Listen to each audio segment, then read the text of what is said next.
My Jesus.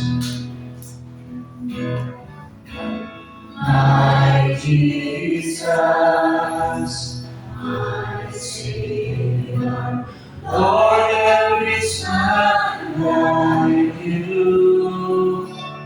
All of my days, I want to praise the wonders of your mighty love. My comfort. My comfort, my shelter, tower of refuge and strength, everywhere, all that I am, never cease to worship you. Shout to the Lord. Shout to the Lord, all the earth, let us sing. Power and majesty, praise to the King. Mountains bow down and the seas will roar at the sound of your name. I sing for joy at the word of your name.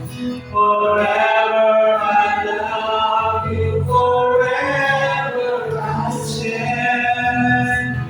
Nothing compares to the promise I have. Shout to the Lord.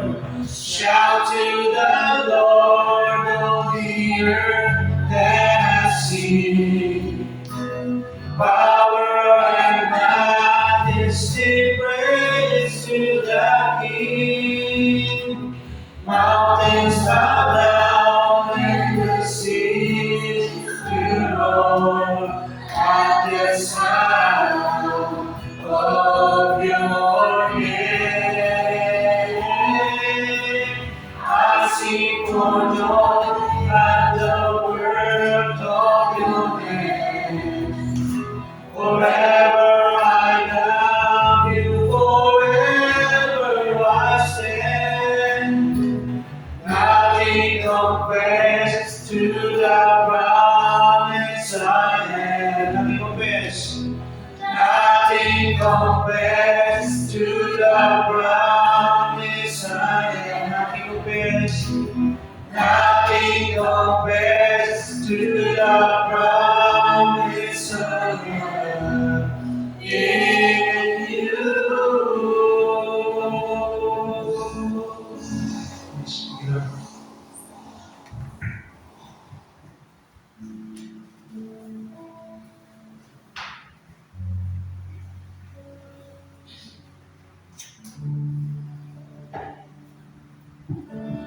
Siya mo, Panginoon, muli ka, pagkain ka, sabayin ka, Panginoon, hanggang ka maitaas ka sa aming kinakitnaan.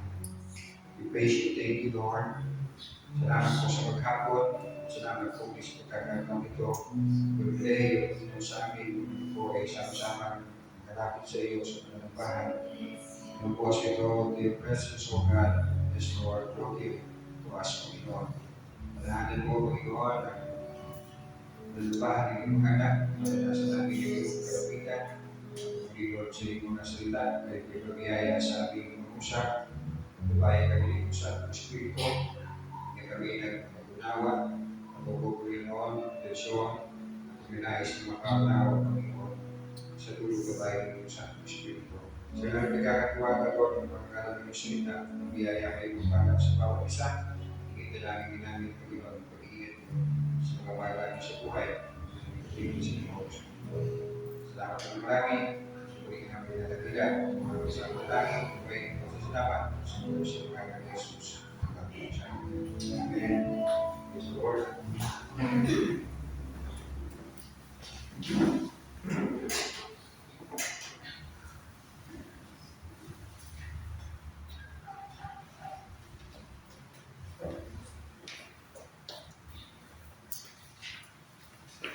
Sige po, tumayin natin ang salita ng Panginoon. Mula po sa 1 Corinthians chapter 11. Unang Korinto, kabanata ng 1. Isang talata naman po ating pagbuhay mula yan. Verse 1. 1 Corinthians 11, verse 1. Habang hinahanap po ninyo, may sabi ng ganito, some things are better taught than taught. Some things are better taught than taught. Sa Tagalog, may mga bagay na mas madaling gayahin kaysa turo. Hindi nga po ba mas madaling natin na-absorb at natutunan isang bagay kapag pinidemonstrate sa atin kaysa sa sinasabi na sa atin. At I believe, ganoon din po sa pagkatuturo paglago natin ng isa ng buhay pananampalataya, ang pagtuturo at pagpapakita po ng halimbawa ay pamamaraan. Then, para tayo po ay mag-go or mag-go. 1 Corinthians chapter 11, verse 1, magaling maalala at very short para memorize. 1:11:1, so puro 1:1. 1 Corinthians 11:1, tularan ninyo ako gaya ng pagtulad ko kay Kristo. Tularan ninyo ako gaya ng pagtulad ko kay Kristo. At demonstrate mo sa tatlong putos na nasa may bahagi. Una po ang nagsabi. At yes, ang nagsabi po, ang sumulat, sa pagkabay ng mga Espiritu, si Paul. And you may think like, si Paul talagang may guts siya, sabihin nito, imitate me as I imitate Christ. Pero, kaya, we have that guts, kung sabihin natin, imitate me as I imitate Christ. Pagtularan mo ako, gaya ng pagtulad ko kay Kristo. Again, let's look at Paul. Pinala natin, si Paul, apostle ng Panginoon. Yes, very intentional ang kanyang pagkakaya, ang kanyang pagkatawag sa kanyang Panginoon as apostle. Hindi passive.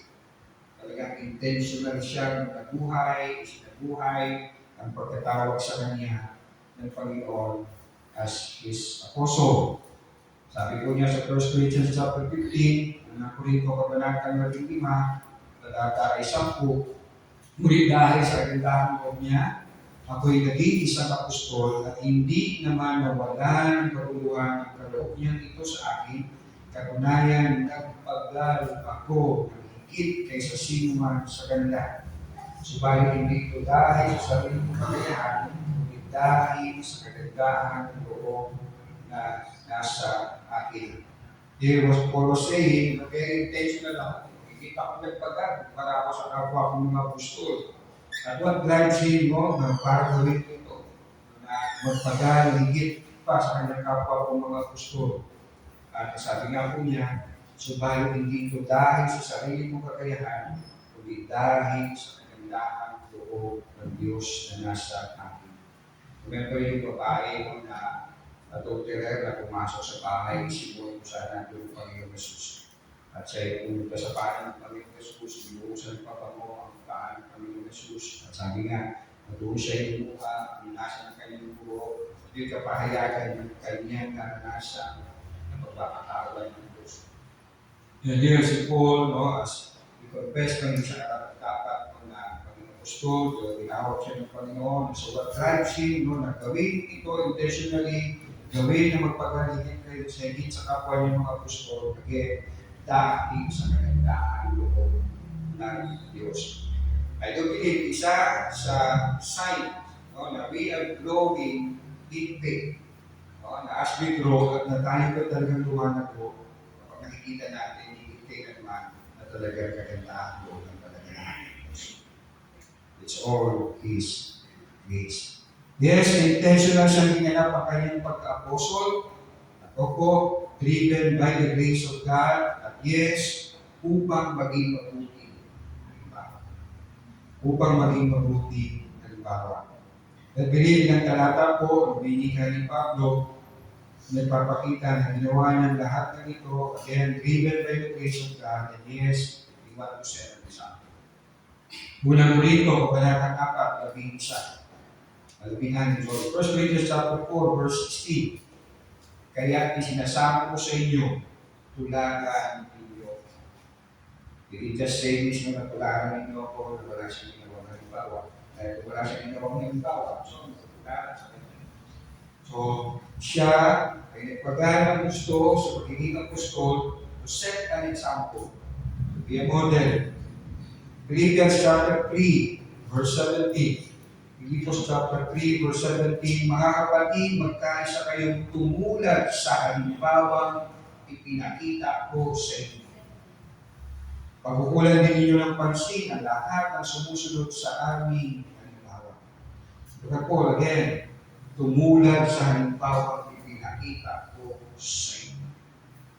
Siya higit na nagpagal, intentionally, na sumunod sa pagkatawag o sinabuhay ang pagkatawag sa kanya sa layunin na he wants to be an example. Philippians chapter 4, Pilipos Kabanatang 4, talata ay siyang 4 verse 9, isagawa ninyo ang lahat ng inyong natutunan, tinanggap, narinig at nakita sa akin. Sa gayon, sa inyo ang Diyos na nagbibigay ng kapayapaan. Again, i-model yourself. I-set an example. Isagawa ninyo ang lahat ng inyong natutunan. Philippians chapter 4 verse 9, tinanggap, narinig at nakita sa akin. Sipat-sipatin mo yung gawin mo yung nakita sa kanya. Pangalawang Thessalonians chapter 3, 2 Thessalonians chapter 3 verse 9. 2 Thessalonians chapter 3 verse 9, ginawa namin ito hindi dahil sa wala kaming karapatan sa inyong tulong. Tutukoy po niya yung kanyang pag-aaral buhay. Gumagawa po siya ng tent para sa kanyang pagpusto sa kanyang pangangailangan. Ginawa namin ito hindi dahil sa wala kaming karapatan sa inyong tulong, kundi upang kayo'y bigyan ng halimbawang dapat tularan. So again, si Paul ay nagsikap, hindi lamang dahil he was driven by the grace of God, sa layunin din na maging halimbawa. Dahil ang kapwa mga mananampalataya. Kay Timothy, ito sabi po niya sa 1 Timothy chapter 4, verse 12, unang Timoteo, kabanatang 4, bilang 12, huwag mong hayaan ang aking kanituhan dahil sa iyong kabataan. Sa halip, sikapin mong maging halimbawa sa mga mananampalataya, sa iyong pagsasalita, pag-uugali, pag-ibig, pananampalataya, at malinis na pag-uugali. So here is Paul, talagang meron siyang king. Sabi, imitate me as I imitate Christ. Ang gayahin, tularan, ang halimbawa niya. Again, for one reason, isa sa mga dahilan ay para maging halimbawa siya sa kanyang kapwa. Mananampalataya. So, sino nagsabi? Si Paul. Second point, ano ang sinabi? Ano ang sinabi? Again, 1 Corinthians 11 verse 1, tularan ninyo ako gaya ng pagtulad ko kay Kristo. So this Paul, as pastor, as teacher, alam po niya yung halaga ng pagtuturo, hindi lamang sa gawa, kundi sa pagiging halimbawa. Sa gawa. Sa kaya niya tinututunan. Or sa kapwa niya mga apostol, for sure. At yes, sana tutupo mga apostol, for sure, wala iba, kundi sa pagiging Jesus. Nakita nila ito, tinuro ito sa kanila ng Panginoong Jesus, at nakita nila ito sa Panginoong Jesus. Remember, ginawa po natin kung Holy Week, special Holy Week, Holy Week, pag-uugas ng paa, yung first time natin ginawa sa ating buong church. Then we read John chapter 30, verse 12, 14, at 15, 1 kabanatang 13, Nang maghugasan na ni Jesus sa kanilang mga paa, muli sinuot ang kanyang balaban at nagbalik sa kinaupuan niya, sinabi niya sa kanila, nauunawaan ba ninyo kung anong ginawa ko sa inyo? Verse 13 of John 13, tinatawag ninyo akong guro at Panginoon at tama kayo, sapagkat ganoon nga ako. Kung ako nga ang Panginoon at guro ninyo ay naghugas ng inyong mga paa, dapat din ninyong hugasan ng mga paa ng isa't isa. Binigyan ko kayo ng halimbawa upang inyong tulad.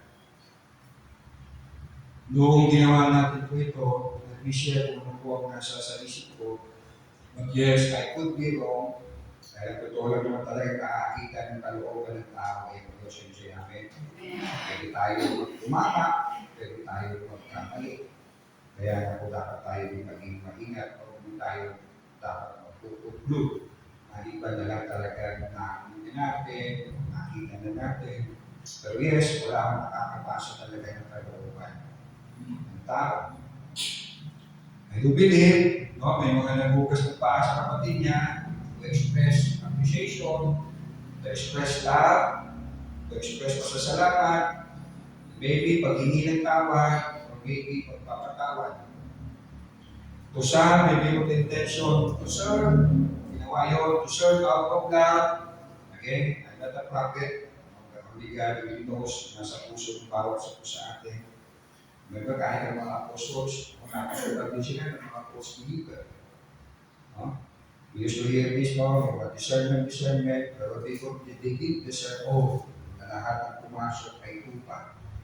Meron din nakakapasok na logo, nakakapasok ay kambing. Only God knows lahat ng tao.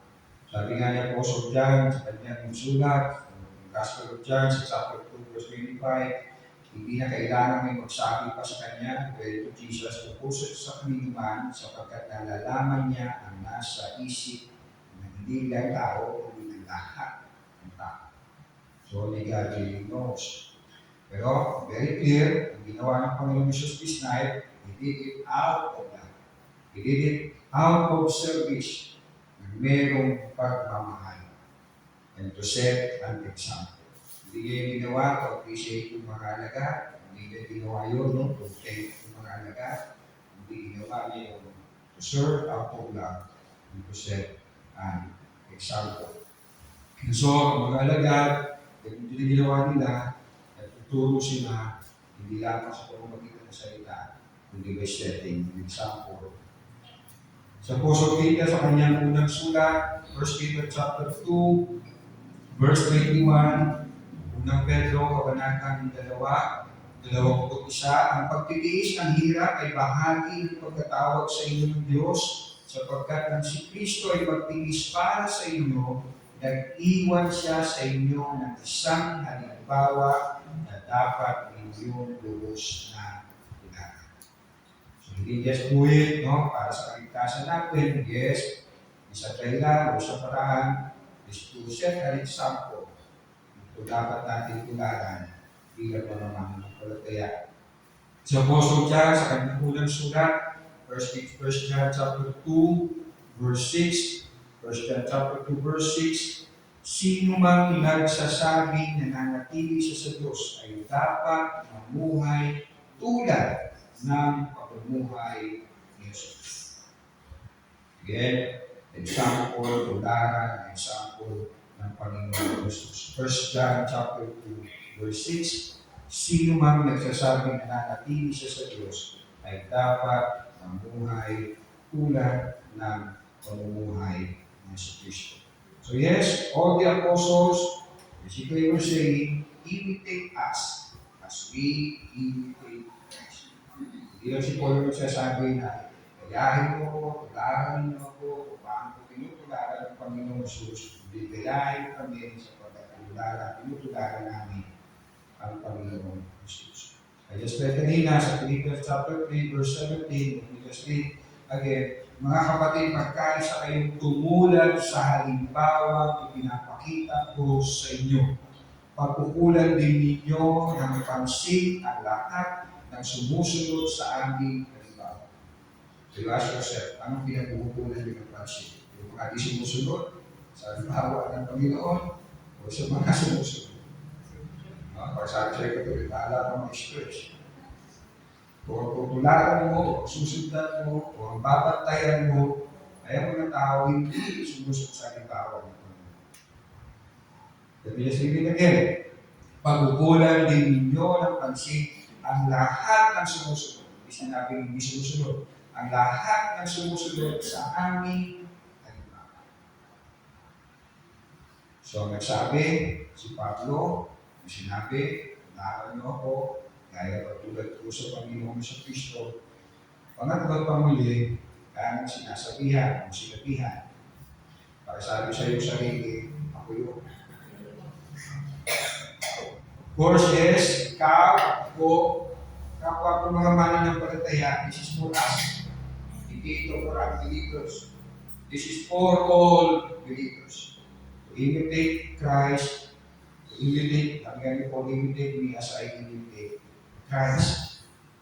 So hindi po ito pang unbeliever. So do not expect, do not even say to be unbeliever, kularan mo sa Kristo. Ito ay para sa believer.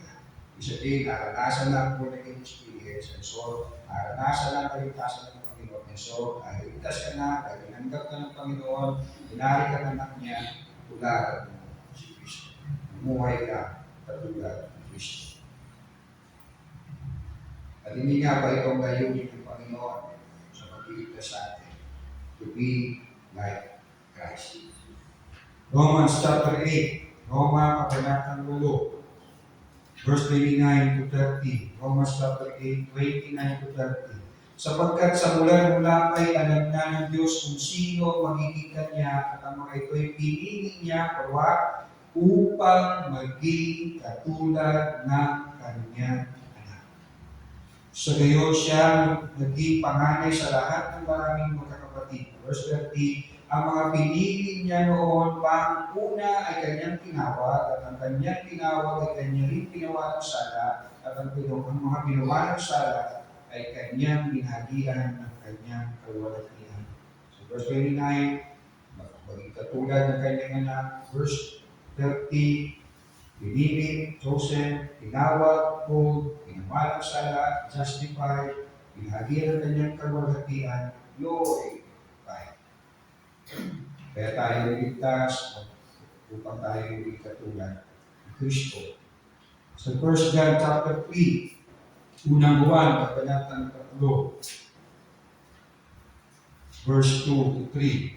1 John chapter 3, 2 to 3. Mga minamahal, mga anak na tayo ng Diyos ngayon, ngunit hindi pa nahahayag ang magiging kalagayan natin. Ngunit alam natin sa pagdating ni Kristo, tayo'y magiging tulad niya, sapagkat makikita natin kung sino talaga siya. Kaya, verse 3 ng chapter 3 ng unang 1, kaya ang sino man may ganitong pag-asa kay Kristo ay nagsisikap na maging malinis tulad niya malinis. So we are not just called to prepare to glorification, na magiging katulad tayo ni Kristo, but we are also called mamuhay katulad ni Kristo. So you want to know kung ikaw ay lumalago? Tignan mo yung sarili, how do you look like Jesus? How do you look like Jesus sa pag-uugali? How do you look like Jesus sa pag-iisip? Paano tayo mag-isip? How do we look like paano tayo mamuhay? How do we look like Christ? You want to grow? Let me end, giving you ilang application. Gusto natin lumago? Be intentional. Sabihin sadyain natin yun. Hindi natin itutulungan. Gagawin natin. Sinasadya ko yan, ginagawa. Ang paglago. Yes, ang paglago ay sa Diyos. Yes, ito provided yung pamamaraan sa paglago. Nandiyan ang spiritual discipline, prayer, Bible study, fellowshipping, worshiping, serving, giving, evangelism, sharing God's word. Ilan yan sa mga spiritual discipline, guide Lord, provide ng Lord para sa ating paglago. We have to be intentional. Dapat natin ito sinasadya. Kung hindi natin ito gagawin, this will not take effect and bring growth sa ating pananampalataya. Dahil maraming taon-taon ng tao na nagsisikap, pero hindi nakakaranas sa tunay na pagbabago. Kasi passive, hindi intentional. Pangalawa, be imitator of godly example. So, paano tayo makakita ng mga godly example kung pinapansin natin yung mga ungodly? Sabi, talagas natin tao. I remember high school, grade kami. Pero experience ko rin ito. Isang bond paper, puting super white na bond paper. Tapos, papakita sa atin. Nung napapansin ninyo, pansin natin yung isang maliit na tulog.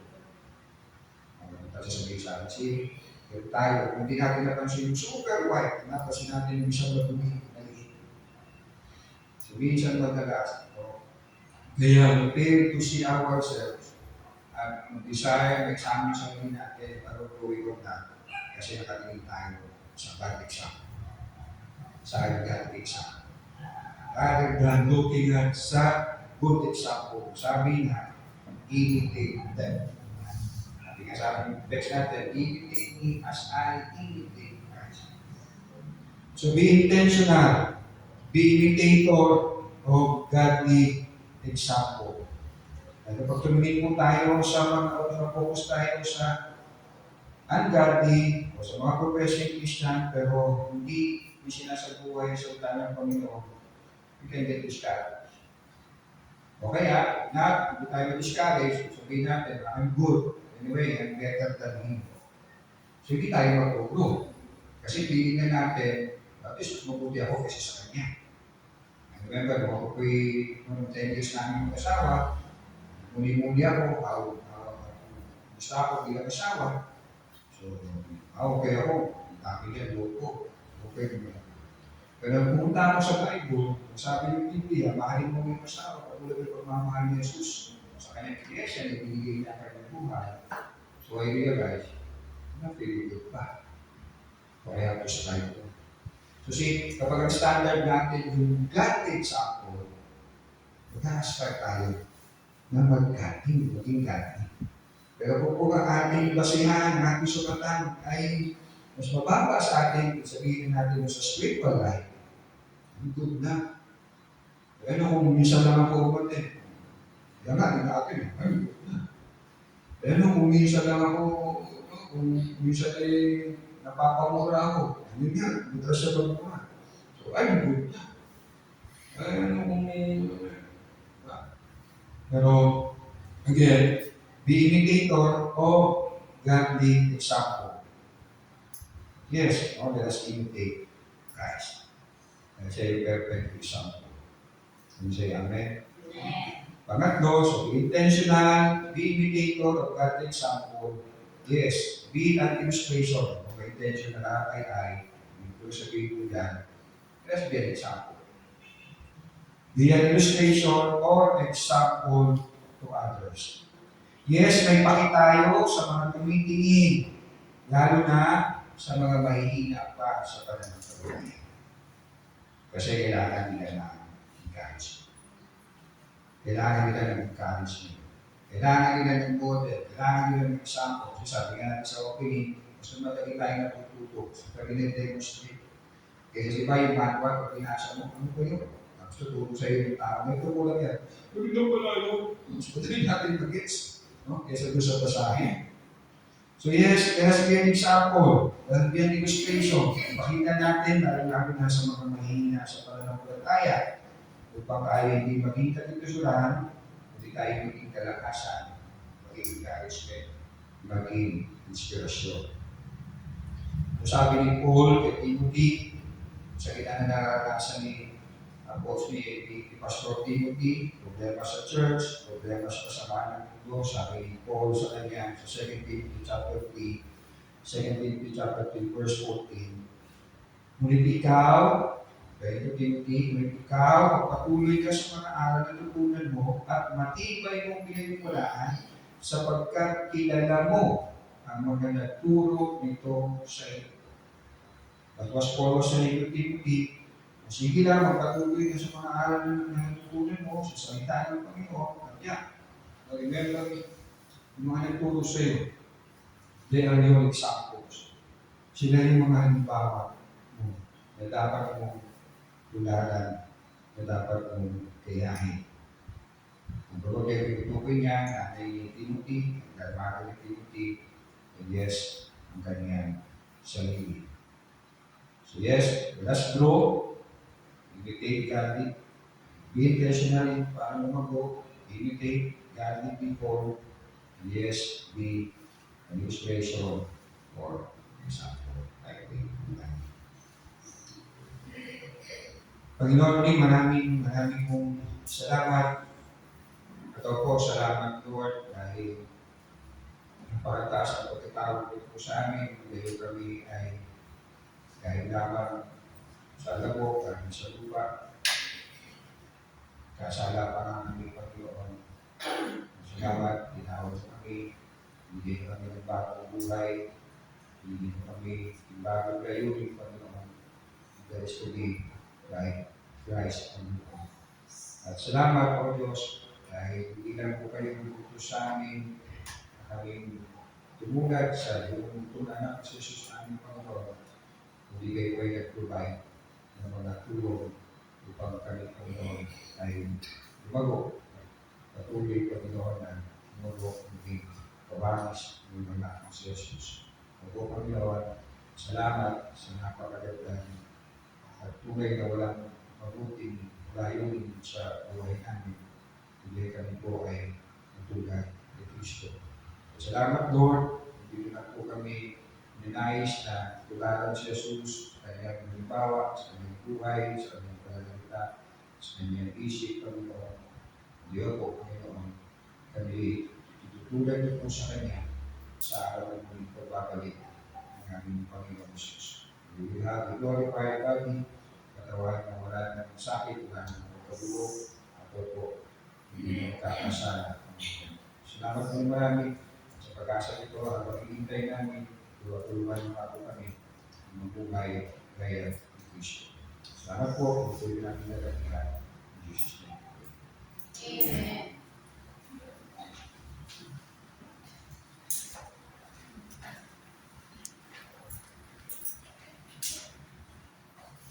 Tayo po ay dumako sa pagbibigay.